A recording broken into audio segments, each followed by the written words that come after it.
L'Espagne, on le traverse tous les ans. Tous les ans, mais on l'a jamais connu, en fait. En fait, on était presque complexé d'être là-bas. On était encore chez nous en France. On allait être à nouveau chez nous au Maroc. Donc c'est pour ça qu'on voulait passer vite l'Espagne, parce qu'on n'était pas chez nous. Sur 1200 kilomètres, on se sent pas les bienvenus.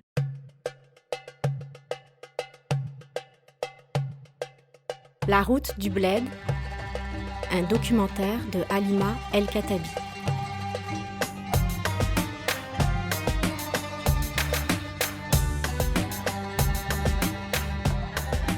Deuxième épisode, l'Espagne, la route de l'extrême. Bismillah, dîner, hayat la qisti. Anres mihrab, birin, nagna falda. Mais c'est une musique que mon père écoutait tout le temps, en boucle, dans la voiture, oui. Bismillah, dîner, hayat la qisti. Anres mihrab, birin, nagna falda. Moi, je comprenais pas trop les mots, les termes. Et mon père m'expliquait petit à petit, tous les jours, comme on met 2-3 jours des fois pour aller au Maroc, donc on avait le temps d'apprendre la chanson par cœur. Et quand je chante cette chanson-là, je l'ai gardée en mémoire, je la connais par cœur dans la langue berbère, ça me fait des frissons partout. Ça rappelle la route, ça rappelle des souvenirs, et surtout les parents.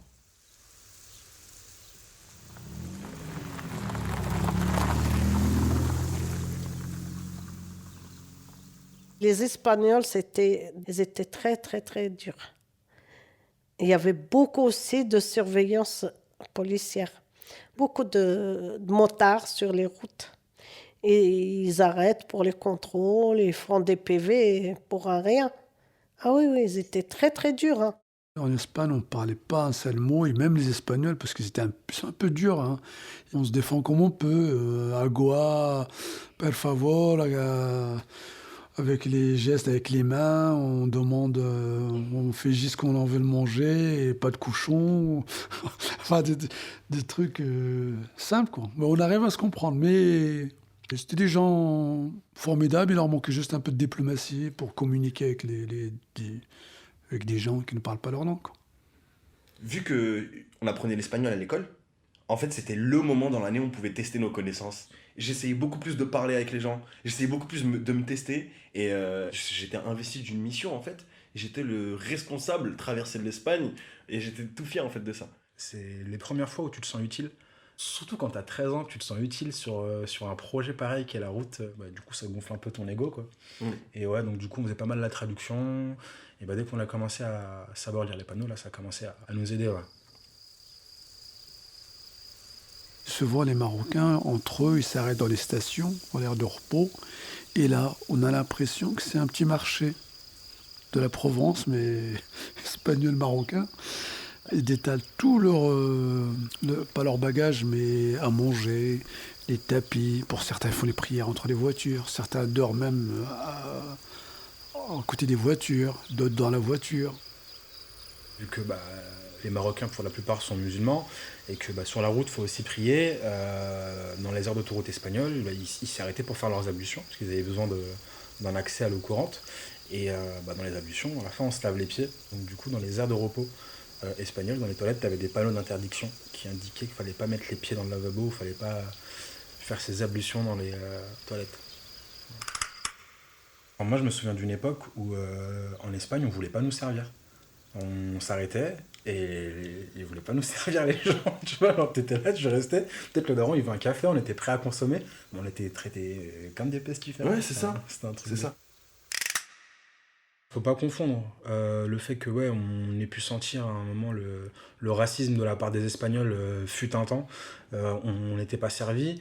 Et ce type de panneau qui va être présent juste parce que certains manquent de civilité et laissent pas le lieu aussi propre que quand ils étaient arrivés. Après, avec le temps, ça a énormément changé. Avec la crise. Avec la crise. Où les touristes et les gens qui partaient au Maroc étaient tout d'un coup un peu... Ouais. On sentait qu'on était comme une respiration pour ces gens-là. Et on était mieux accueillis dans les aires d'autoroute et les restaurants.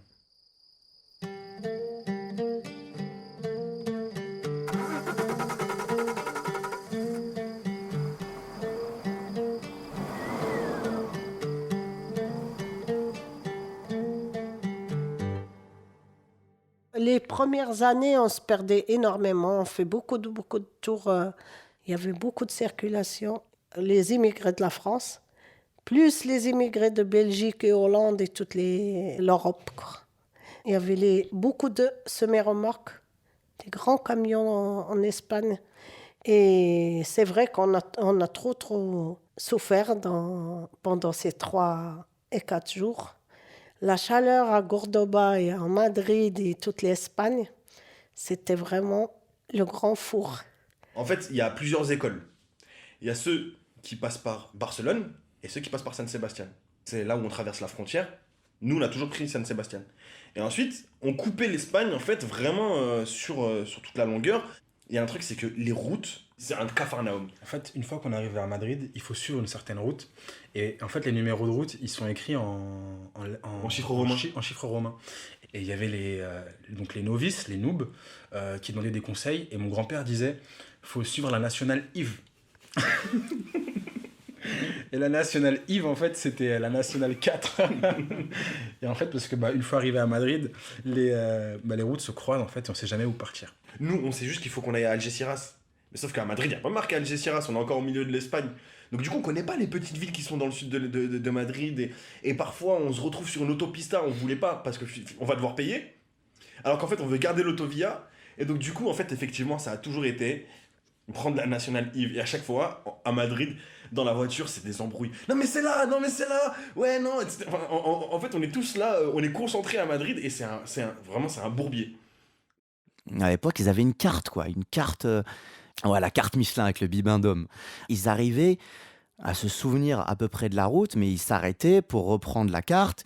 Il y a les années où on prenait pas l'autoroute, où on passait par la nationale, l'espagnole. C'est normal, c'est des prises de tête.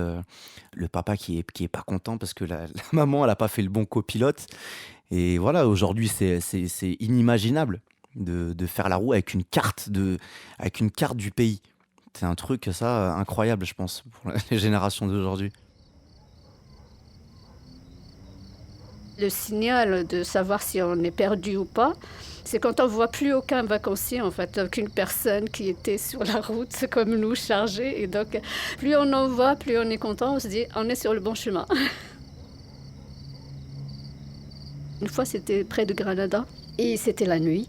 Et on s'est perdu, en fait, on s'est retrouvés sur les montagnes, il n'y a que des champs d'oliviers parce qu'on sentait à travers la voiture l'odeur de l'huile d'olive. C'était très impressionnant pendant 2 heures à peu près dans cette montagne avec des oliviers et tout. Je ne sais pas s'il y avait une fabrique d'huile d'olive ou j'en sais rien. On sentait que ça, on voyait rien, c'est que des champs. Et puis on a tourné, on a fini par retomber comme d'habitude sur notre route.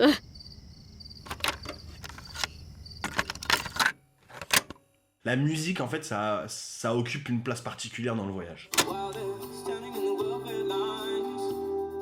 S'il y a un truc qui a tourné dans la voiture pendant des années et des années, pendant plusieurs voyages, c'est Tracy Chapman.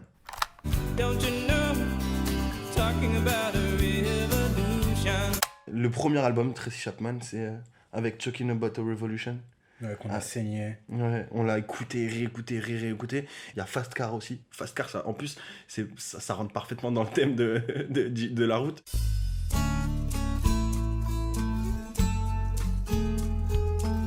Et mon père, en fait, il est fan de Tracy Chapman. Et aussi, bien sûr, les cassettes de musique populaire marocaine. Voilà. Chabi, ouais.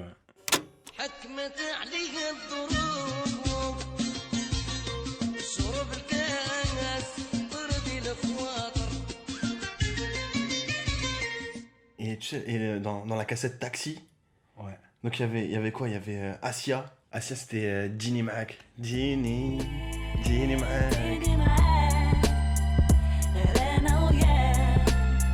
Ça, c'est vraiment... Et puis Akhenaton, après, il avait ses couplets et tout dessus.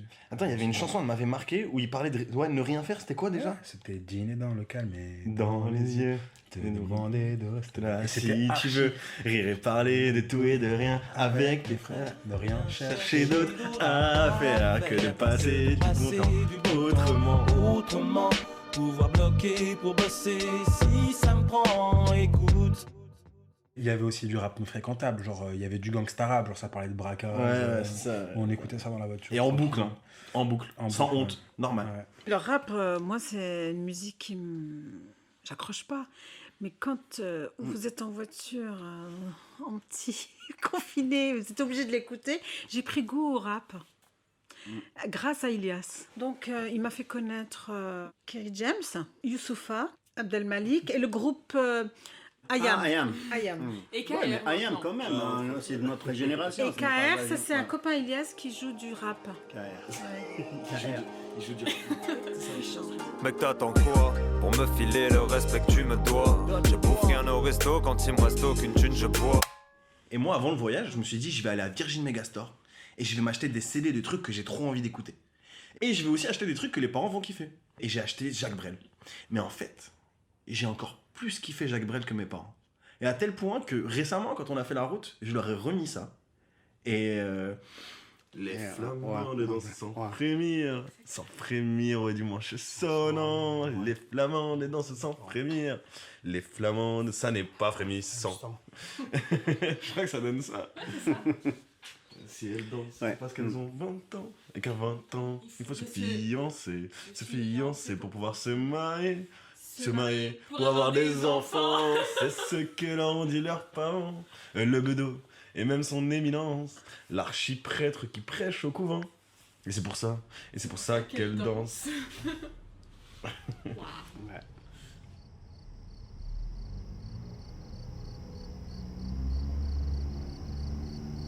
En fait, la gestion de la fatigue, j'ai pas compris comment c'était possible. Parce que les trajets, surtout quand on roule de nuit, forcément, à un moment, on peut tourner de l'œil, être vraiment fatigué et se laisser prendre par le rythme monotone quand tout le monde dort. Ma mère, c'est ce qu'elle me disait. Elle me disait, moi, j'essayais de ne jamais dormir non plus. Et je lui disais, mais c'est bête parce que du coup, vous pouvez pas, tu pouvais te reposer et tout. Comme ça, lui, après, quand il se repose, tu gères le reste. Et elle me disait, bah non, parce que fallait que je reste là en permanence pour m'assurer qu'il s'endorme pas, donc elle lui parlait, elle restait éveillée, elle faisait vraiment du soutien copilote à fond, même si elle pouvait pas conduire. Il fallait laisser surtout le chauffeur, effectivement le papa qui prend la route, de pouvoir dormir ne serait-ce qu'une heure ou deux. Et là, je me rappelle, en fait, on faisait un truc, c'était qui va monter la garde pendant que les parents dorment, parce qu'on ne sait jamais, hein, on a eu beaucoup d'échos, comme quoi des fois il y a des vols, etc., pendant que les gens y dorment.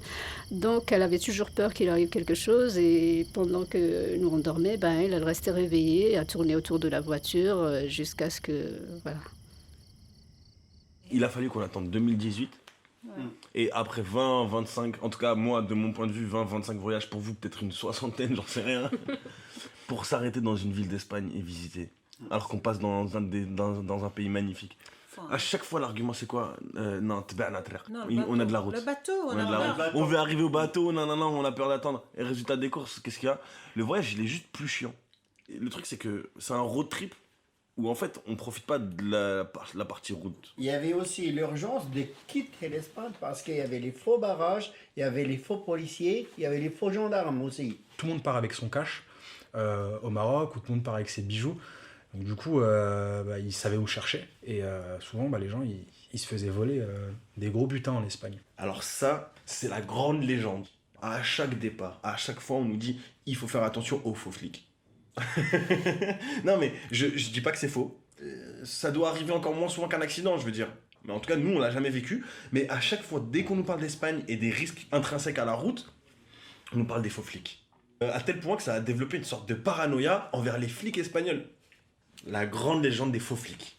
Ici vous êtes chez vous, wa marhaba bikum fi biladkum. Ici vous êtes chez vous, wa marhaba bikum fi biladkum. Sous la présidence effective de Sa Majesté le Roi Mohammed VI, la Fondation Mohammed V pour la Solidarité participe à l'opération d'accueil des Marocains résidant à l'étranger. Nos centres d'accueil, en France, en Espagne, en Italie et au Maroc, sont à votre service. Ici, vous êtes chez vous. Ici vous êtes chez vous. Qui veut dire en gros bienvenue dans votre pays, quoi. En gros pour te rappeler que t'es marocain un peu. C'est des aires d'autoroute où il n'y a que des Marocains. Tous les restaurants, enfin les cafés, c'est des gens qui parlent arabe, qui servent. Tous les panneaux, il y a écrit en espagnol, en français, en arabe. Les Marocains, ils se disent c'est une étape obligatoire en fait sur le voyage. Parce qu'ils se disent c'est la seule aire d'autoroute en Espagne où justement on va pouvoir ne pas se sentir exclu. Ça c'est vraiment, c'est nécessaire de s'arrêter là-bas. Et du coup on s'arrête et tout d'un coup, il n'y a que des gens comme nous, les mêmes galères. Des fois tu regardes les familles, tu te dis ah ouais putain on dirait nous. Genre les parents ils ont le même âge, ils ont 2 garçons, une fille. Ça se trouve c'est nous mais ils viennent d'une autre ville de France. Ouais, c'est ça. Et ils font la même chose, tu vois. C'est archi vrai. Ouais.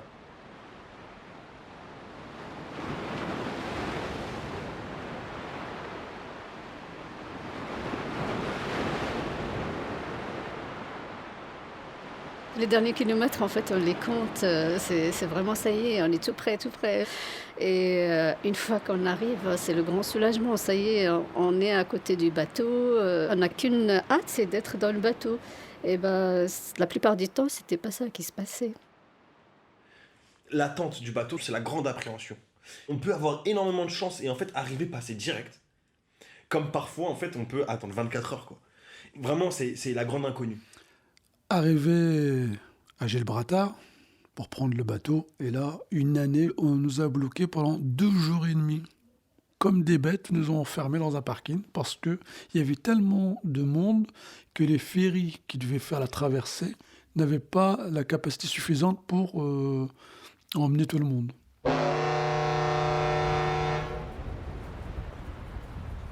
On savait que le bateau, c'était la misère. C'est interminable. On espère que ça va être notre bateau. Non, c'est le bateau d'un autre. Monter dans le bateau, c'était... on souffle. Ça y est, c'était vraiment la délivrance, on va dire. À suivre C'est bon, les vacances elles vont peut-être pouvoir commencer. sur arteradio.com.